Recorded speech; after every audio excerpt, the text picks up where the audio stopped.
बामनघाटी उपखंड सदर महकुमा रायरंगपुर उपजिलापाल कार्यालय सम्मिलन कक्ष एक जुग्म जनशुणी अभियोग शिविर अनुष्ठित हो जाएगी। बामनघाटी उपजिलापाल श्रीजुक्त सरोज कुमार दास प्रत्यक्ष तत्वावधान में आयोजित तथा मयूरभंज जिलापाल श्रीजुक्त विनीति भरद्वाज अध्यक्षतार अनुष्ठित उक्त शिविर में जिला आरक्षी अधीक्षक श्रीजुक्त बी गंगाधर, रायरंगपुर उपखंड आरक्षी अधिकारी श्री गोकुलानंद साहू, उपखंड चिकित्सा अधिकारी श्री रवींद्र मारांडी प्रमुख जोग देते। प्रारंभ में जिलापाल जनसाधारण ठारू आसुथिबा आपत्ति अभियोग गुड़िकर समाधान त्वरित प्रक्रिया संपन्न करने उपस्थित समस्त अधिकारी मानक परामर्श देते।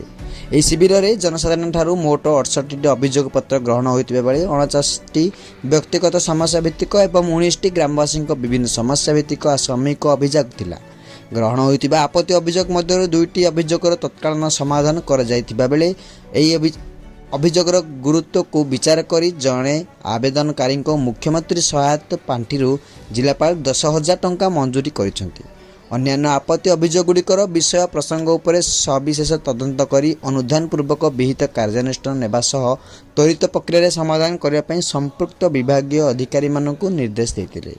अनुष्ठित उक्त बैठक में बामनघाटी उपखंड अधीनस्थ समस्त उपखंड स्तरीय विभागीय अधिकारी, रायरंगपुर पौरपालिकार कार्यनिर्वाही अधिकारी, गोष्ठी उन्नयन अधिकारी, तहसीलदार, गोष्ठी शिक्षा अधिकारी, विभिन्न लाइन विभाग अधिकारी प्रमुख उपस्थित थिबा बेले उपजिलापाल कार्यालय कर्मचारी मानक द्वारा शिविर कार्यक्रम परिचालना करा जायतिला।